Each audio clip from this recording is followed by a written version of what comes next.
povo das águas. Ou melhor, os marinheiros. Hoje a gente vê em muitas casas espiritualistas o trabalho de marinheiro. Quando chega o trabalho de marinheiro, o arquétipo assim, como é que é? Quando você sabe que chegou um caboclo, né? O caboclo chega, o que ele faz? Bate no peito, bota a mão pra trás, faz arco e flecha na mão, né? Quando a pombogira chega, o que ela faz? Não sei o que, dá risada e puxa a saia e fica com a mão na cintura. O Exu, quando chega, o que ele faz? Bota a mão pra trás de garrinha assim, né? Herê, quando chega, o que ele faz? Fica imitando a criança no chão. O que mais? Baiano, quando chega, vem girando. Boiadeiro, quando chega, fica girando a chicote em cima na cabeça, né? E o marinheiro, quando chega em terra, ele chega bêbado. É triste. É triste. O que é triste, Daniel? Tem muita gente que até hoje faz isso daí quando incorpora uma entidade, né, que faz esse movimento do arquétipo e não sabe por que faz. Não tem a mínima ideia. Tem uma história que eu vou contar pra vocês, a história do Caboclo Manco. Muito tempo atrás, um cara morava em cidade grande, era um pai de santo, e ele se mudou pro interior. Uma cidade pequenininha que não tinha nem um terreiro de umbanda lá. E esse pai de santo foi lá e fundou a casa dele. E ele começou a desenvolver os médiuns da casa e tudo mais, e ele incorporava um mentor chamado Caboclo Manco. E esse Caboclo Manco, toda vez que ele chegava em terra, ele chegava, batia no peito e ele andava mancando. Porque quando ele estava encarnado, ele sofreu algum acidente, esse caboclo, ele anda meio mancandinho assim. E aí os médiuns vendo o pai de santo incorporar, toda vez que iam incorporar caboclo, todo mundo incorporava caboclo e chegava mancando também.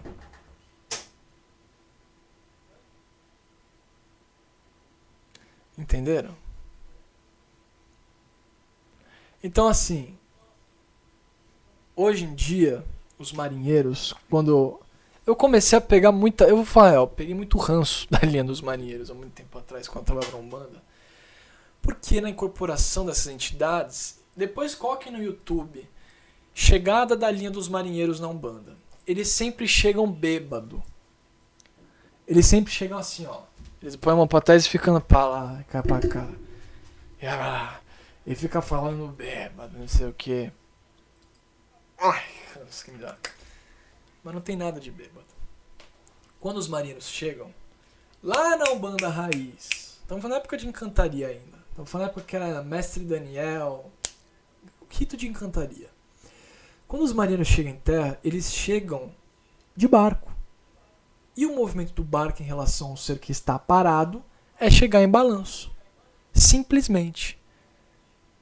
Só que as pessoas começaram a ver esses marinheiros incorporando, chegando meio tombando. Mas assim, gente, quando eles chegam, vocês vão ver.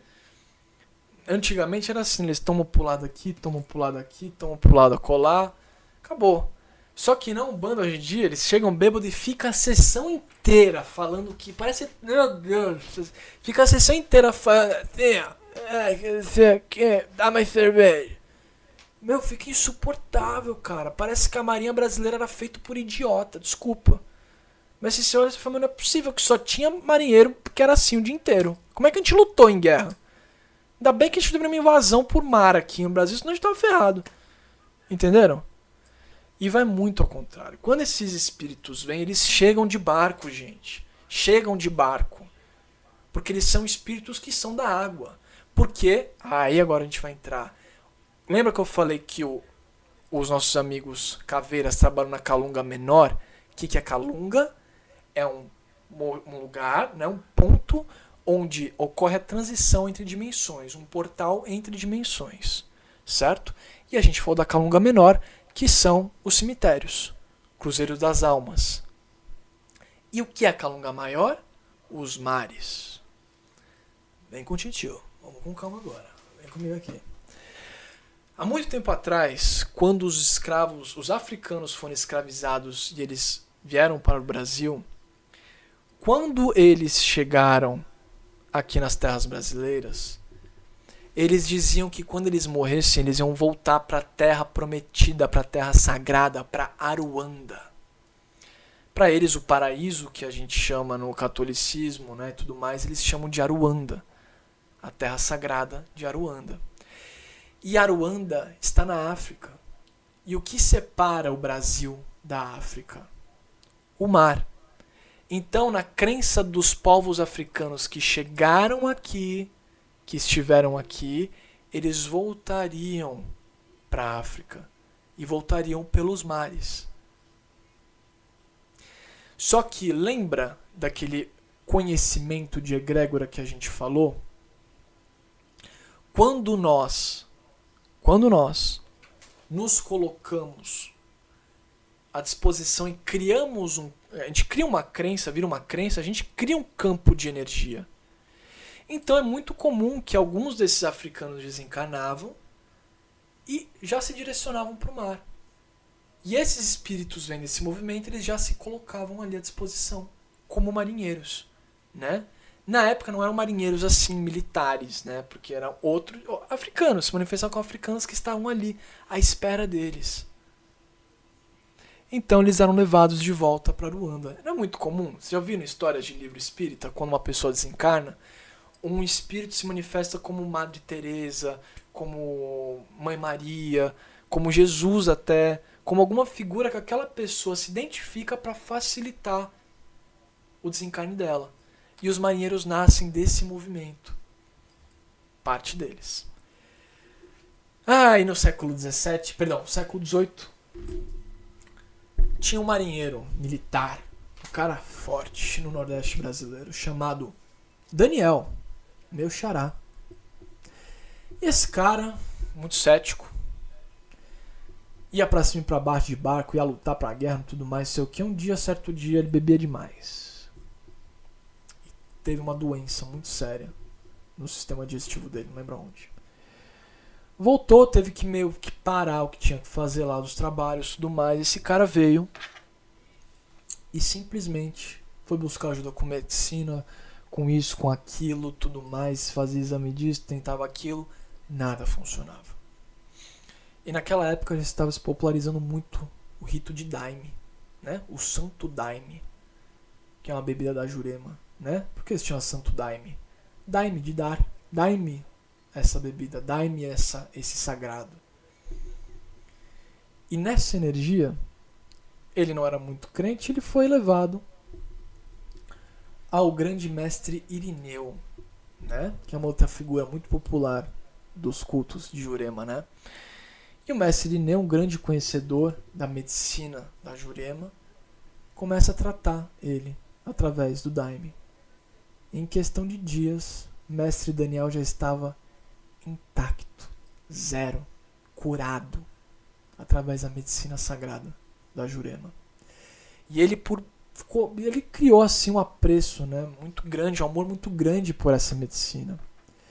E ele começa a levar essa cultura para os militares, né? Como ele ficava muito tempo fora, ele levava para dentro das embarcações. Então ele levou um pouco disso e ele ficou conhecido como Mestre Daniel. E a partir desse movimento, desses marinheiros que começavam a se ligar, né, nesse trabalho, né, espiritual da medicina, nascem estes espíritos que, quando desencarnados, já tinham este conhecimento deste sagrado, né? Que a gente não está falando só de ervas, né, em si, da Jurema, mas a gente está falando dessa consciência, né? E daí nasce o tão famigerado e famoso cântico, né? Que eu lembro que eu cantei numa escola quando eu tinha 4 anos de idade, 5 anos de idade, uma escola católica de freira, e eu não sabia que era um cântico, e eu não sei como é que deixaram passar um cântico que é um ponto de umbanda. Um ponto de encantaria, né? Do culto da barquinha, como é chamado, o culto do mestre Daniel. Eu não sou daqui, marinheiro só, eu não tenho amor, marinheiro só. Todo mundo conhece essa música, né? É maravilhosa, entendeu? Bom, então aí que nasce. Olha a profundidade que habita desses espíritos dos marinheiros. Olha o que eles representam, toda essa cultura da Jurema, que foi levado com certeza para outras terras. Para outras terras, o que esses caras desenvolveram. Mas a nível, e agora voltando a essa consciência desses caras para a cultura da Aruanda, é quando a gente começa a adentrar nos espíritos da egrégora dos marinheiros. E gente, eu falo para vocês, esses caras, eles se manifestam sim como marinheiros. Sim, é muito como você vê pescadores, que mais? Militares, piratas. Eles se... Lembrando, é um arquétipo. Muitas vezes eles não foram isso, aquela figura... Eles tiveram ligado com os mares. Foram corsários, de repente. Mas eles não foram naquele arquétipo, mas eles se manifestam para representar algo, né? Eu lembro que em 2022, se não me engano, a mãe da minha mãe, minha avó, estava num processo, uma doença terrível, terrível, terrível. E ela acabou desencarnando, né? Um dia antes dela desencarnar, minha mãe chegou pra mim e falou pra mim, Dani, sabe o que eu sonhei? Que foi muito louco. Eu sonhei com uma... Eu tava na praia e tinha um cara de branco, militar, assim, marinheiro. E ele veio assim, ele pegava a minha mãe assim, conduzia pra um barco e ele vinha muito sério assim, né? Conversar comigo e falava, olha, pode ficar tranquilo que a gente vai tomar conta dela, tá? E aí a minha avó entrava no barco com esse marinheiro e ia embora. Na hora que ela me contou isso, minha mãe não conhecia, né? Minha mãe já frequentava um bando, mas não conhecia tanto dos marinheiros. Mas quando minha mãe me contou isso, eu falei, putz, vozinha vai desencarnar. Porque os marinheiros, eles são os responsáveis por esse movimento de almas também. Mas os caveiras atuam na restauração, regeneração, reintegração. Algo mais ligado a essa coisa de estar preso, né? De estar preso na matéria. Os marinheiros é esse movimento mais de natureza de encaminhar, né? Gente, esses marinheiros, se você acha que eles surgiram, esses espíritos, nas encantarias brasileiras, negativo. Quem aqui já ouviu falar da Conto do Barqueiro? Da mitologia grega? Quando você morre, você tem que ter os seus dracmas no bolso para colocar na mão do barqueiro, que você dá na mão do barqueiro e ele te leva para o paraíso. Se você não tiver dracmas, se vira, vai ficar aqui, preso. E essa crença era muito forte naquela época no povo grego. Se a crença é forte, cria-se um paradigma. Se o paradigma existe, é uma abertura para que a espiritualidade atue. Então muitos espíritos já atuavam naquela época, como marinheiros. E até hoje, pode ter certeza, muitos trabalham com marinheiro, incorporam marinheiro, e pode ser um cara que está trabalhando nessa força desde a época da Grécia, da antiga Grécia. Entende? Incrível isso, né? É incrível.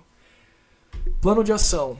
Contei muito conto aqui, mas, Daniel, tá, e onde eu chamo esses caras? A gente sabe, assim, terapeutas, vamos falar para terapeutas, tá?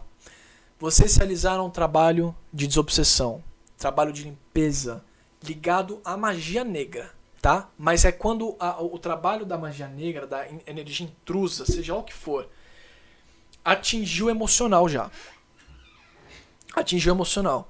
Pode ser que às vezes um trabalho de demanda não atue no emocional, pode ser que trave ali o campo afetivo da pessoa, ela pode contrair doenças, né, doenças ligadas até o campo do chakra básico, né, como por exemplo infecção urinária, pedra no rim, enfim, diferentes inflamações ali, não é regra, tá bom? Mas quando atua no campo emocional, quando a energia já torna-se, por exemplo, processo de depressão, ansiedade, crise de pânico, você chama o marinheiro. o marinheiro, ele é uma energia, uma frequência de elemento água. Elemento água é campo emocional. É um grande descarregador de processos mais pesados. Você que já passou por um processo de depressão, por exemplo. Senta com você, se imagina num barco, sente o balançar, ó. Sente o balançar do barco. E fica ali, e vai dando os pulsos. Descarrega isso aqui pra mim, marinheiro. Descarrega. Pronto. Descarrega. Esses caras, eles... Então, por exemplo, você ali trabalhou na apometria e você chamou uma energia de Antigo Egito para descarregar, que é muito boa para descarregar e desfazer equipamentos de obsessores, chips astrais. Não vou trazer os Exus, tá? Vou trazer os egípcios, que eles são impecáveis para esse trabalho, certo? Beleza. Só que aí você vai trabalhar agora o seu assistido, a pessoa que está com você. Chama os marinheiros. Imagina um marinheiro meu passando uma bolsa de água na pessoa. Imagina a pessoa entrando num barco no marinheiro. Pode ser uma barquinha, um navio gigantesco. Pode ser ele ali nos pés de um pescador. E dentro desse culto, dessa força dos marinheiros, existem muitos marinheiros, tá? Eu recomendo muito que vocês se aprofundem nessa frequência. Essa é uma frequência que eu falo, gente, chama. Os caras são bons. Os caras são bons. Esses caras, assim, eles sempre tentaram se adaptar. Desde a antiga Grécia eles existem. Foram ali para os cultos de encantaria, né, onde vem também com muito mais conhecimento do Daime. E aí eles entram para Umbanda. E na Umbanda meio que eles, ó... Aí vira Martim Pescador, que é uma falange de marinheiro. Vira Zé do Cais, Sete Lagoas, Sete Ondas. São muito bons também. São nomes de espíritos que usam essa falange, tá, gente? Não vou falar nome de falange para vocês não se prenderem. Não se prendam ao nome, tá? Não se prendam ao nome. Não é importante. O mais importante é o para quê e não o porquê, certo? Por que você se chama assim? Não, é pra que você tá aqui comigo? Qual é a sua finalidade? É essa. Então vamos trabalhar, certo?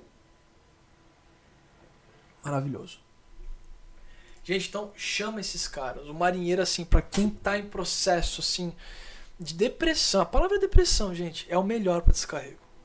É o melhor. É o melhor. Entendeu? Eu quero trazer essa consciência pra vocês. Onde eu chamo esse espírito aqui? Pra onde eu enfio eles? Cara, processos emocionais. Esses caras são animal. Ninguém bate neles. Ninguém bate. Ninguém.